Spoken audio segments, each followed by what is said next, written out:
नमस्कार, मैं हूं निकिता और आप देख रहे हैं सत्यहिंदी.com। चलिए एक नजर डालते हैं अब तक की सुर्खियों पर। कर्नाटक सरकार ने नौकरी में स्थानीय लोगों को आरक्षण का प्रावधान करने वाले विधेयक को फिलहाल के लिए रोक दिया है। अंग्रेजी अखबार द हिंदू की एक रिपोर्ट के मुताबिक सरकार ने कहा है कि इस पर फिर से विचार करने के बाद ही कोई अंतिम फैसला लिया जाएगा।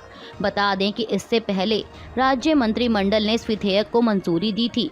विधेयक में राज्य में उद्योगों, फैक्ट्री और अन्य संस्थानों में प्रबंधन के स्तर की नौकरी में स्थानीय लोगों को 50% आरक्षण, जबकि गैर प्रबंधन स्तर की नौकरी में स्थानीय लोगों के लिए 75% आरक्षण की व्यवस्था है। कर्नाटक में स्थानीय उम्मीदवार उन्हें माना जाएगा जो राज्य में पैदा हुए हों और वहां कम से कम 15 साल से रह रहे हों। इसके अलावा उसे कन्नड़ भाषा की जानकारी हो। माना जा रहा था कि इस विधेयक को राज्य विधानसभा के मौजूदा सत्र में पेश किया जा सकता है, लेकिन इस विधेयक का उद्योगों और व्यावसायिक संगठनों ने विरोध किया और इस विरोध के बाद ही कर्नाटक सरकार ने विधेयक पर पुनर्विचार करने की बात कही है। नेस्कॉम ने इसका विरोध करते हुए ट्वीट किया कि नेस्कॉम और इसके सदस्य इस विधेयक से निराश हैं और इस पर अपनी गहरी चिंता जताते हैं। जम्मू कश्मीर में आतंकवादी हमले रुकने का नाम नहीं ले रहे और एक बार फिर सुरक्षा बलों और आतंकवादियों के बीच मुठभेड़ की खबर सामने आई है। समाचार एजेंसी पीटीआई की रिपोर्ट के मुताबिक जम्मू कश्मीर के डोडा जिले के एक जंगल में गुरुवार तड़के आतंकवादियों के साथ मुठभेड़ में 2 जवान घायल हो गए।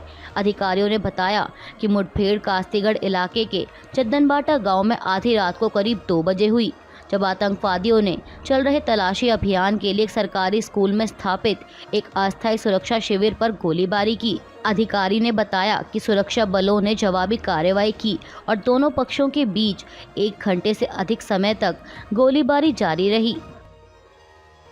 छत्तीसगढ़ के बीजापुर जिले में नक्सलियों द्वारा किए गए आईईडी विस्फोट में एसटीएफ के 2 जवान शहीद हो गए और 4 अन्य घायल हो गए। पुलिस द्वारा आज गुरुवार को यह जानकारी दी गई। एक पुलिस अधिकारी ने बताया कि यह घटना बुधवार रात तर्रेम इलाके में हुई, जब सुरक्षा कर्मियों की एक संयुक्त टीम बीजापुर, सुकमा, दंतेवाड़ा जिलों के त्रि जंक्शन पर जंगलों में नक्सल विरोधी अभियान के बाद लौट रही थी। कांग्रेस महासचिव प्रियंका गांधी ने अपने एक्स हैंडल पर मुंबई का एक वीडियो शेयर कर प्रधानमंत्री मोदी और उनकी सरकार को घेरा है। दरअसल यह वायरल वीडियो मुंबई का है, जिसमें सैकड़ों युवाओं की भीड़ नौकरी के चक्कर में एकत्रित हुई है। ये वीडियो और इसके साथ ही गुजरात के भरूच का भी वीडियो, जिसमें ऐसा ही मामला सामने आया था। इन्हें एक्स पर शेयर करते हुए प्रियंका गांधी ने लिखा कि प्रधानमंत्री जी कुछ दिन पहले मुंबई में कह रहे थे कि हमने जाने कितने करोड़ रोजगार देकर रिकॉर्ड तोड़ डाले। आज उसी मुंबई में कुछ वैकेंसीज के लिए आए बेरोजगारों की अपार भीड़ का वीडियो वायरल है। प्रियंका ने कहा कि इसके पहले गुजरात के एक होटल में 25 वैकेंसीज के लिए 15 लाख बेरोजगार आए और भगदड़ जैसे हालात बन गए थे। यह दिखाता है कि रिकॉर्ड टूटा जरूर है, लेकिन चरम बेरोजगारी का देश ऐतिहासिक बेरोजगारी का सामना कर रहा है। कांग्रेस नेता ने लिखा कि मेरी प्रधानमंत्री जी से अपील है कि अब खोखले वादों और ध्यान भटकाने की राजनीति कृपया बंद करें और देश के युवाओं के बारे में सोचें। जिन होनहार युवाओं की उम्र बीत रही है, उन्हें करोड़ों नए अवसरों की ज़रूरत है। दरअसल आपको बता दें कि बीते दिनों प्रधानमंत्री मोदी ने मुंबई में एक कार्यक्रम के दौरान कहा था कि पिछले 3-4 सालों में 8 करोड़ नई नौकरियों का सृजन हुआ है। उत्तर प्रदेश बीजेपी में सामने आ रही आंतरिक लड़ाई को लेकर कांग्रेस प्रवक्ता सुप्रिया श्रीनेत ने कहा कि बीजेपी के अंदर अंतर्कलह की वजह है कि 10 साल से जो लोग पार्टी में डरा धमका के रखे गए, अब उनका गुस्सा फूट रहा है। सुप्रिया ने पीएम मोदी पर परोक्ष रूप से निशाना साधते हुए कहा कि एक अकेले के परखच्चे तो जनमत ने उड़ा दिए। उन्होंने कहा कि 2 गुटों के बीच द्वंद्व है, एक गुट जो मोदी शाह के फरमान मानेगा और एक जो उनका विरोध कर रहा है, और अब विरोध करने वाले भारी पड़ने लगे हैं।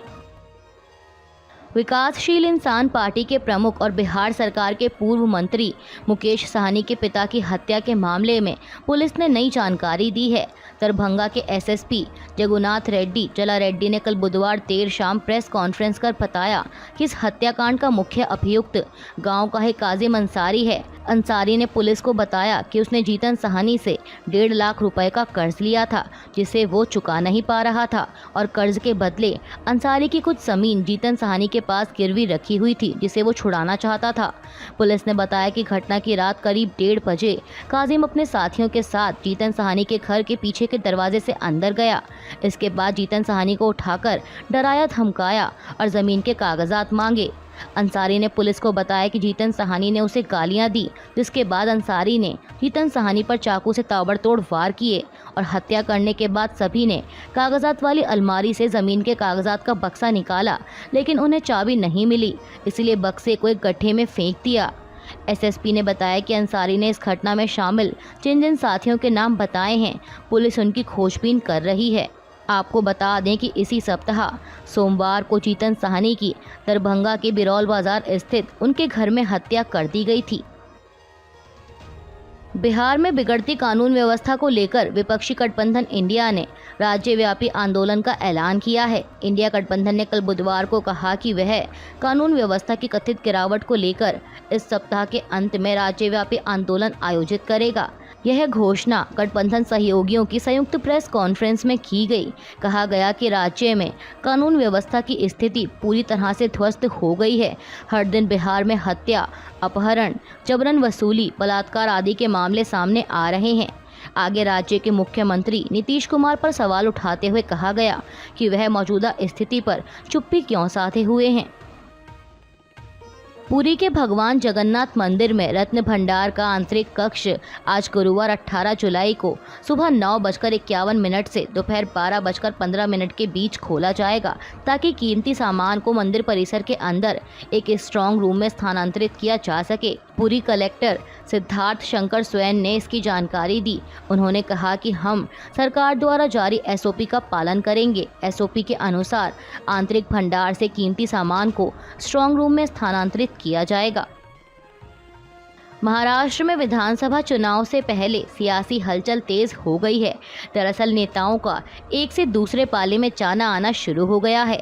इसी कड़ी में कल बुधवार को पिंपरी चिंचवड़ से बड़ी संख्या में पूर्व नगर सेवक, अध्यक्ष और पूर्व विधायक अजीत पवार की एनसीपी छोड़कर शरद पवार की पार्टी में शामिल हो गए, जिसने अजीत पवार की टेंशन बढ़ा दी। हालांकि अब वह एक्शन मोड में आ गए हैं। मीडिया रिपोर्ट्स के मुताबिक अजीत पवार ने आज गुरुवार को पार्टी पदाधिकारियों की बैठक बुलाई। ये अहम बैठक आज सुबह 8:30 बजे पुणे के सर्किट हाउस में शुरू हुई। इस बैठक में नए पदाधिकारी का चुनाव किया जा सकता है और साथ ही बचे हुए पदाधिकारी भी शरद पवार खेमे में ना जाएं, इसके लिए भी सावधानियां बरती जाएंगी और दिशा निर्देश दिए जा सकते हैं। गुजरात सरकार की जनजातीय इलाके में पानी पहुंचाने की एक योजना में लगभग 9 करोड़ का घोटाला सामने आया है। समाचार एजेंसी एएनआई की रिपोर्ट के मुताबिक 94 जगहों पर काम का सत्यापन किया गया, जिसमें से 90 जगह काम नहीं किया गया था।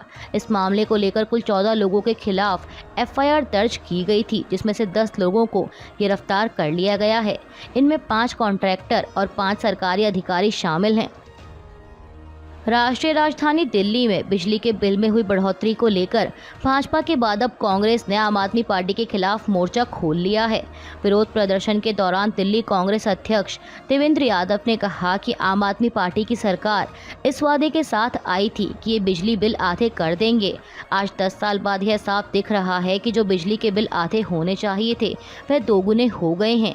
कांग्रेस नेता ने कहा कि शीला दीक्षित की सरकार के समय 2013 में औसत बिलिंग दर 4.80 रुपये थी और अब यह 10 रुपये प्रति यूनिट हो गया है। इस सरकार ने वादे बहुत किए लेकिन पूरे कुछ नहीं किए।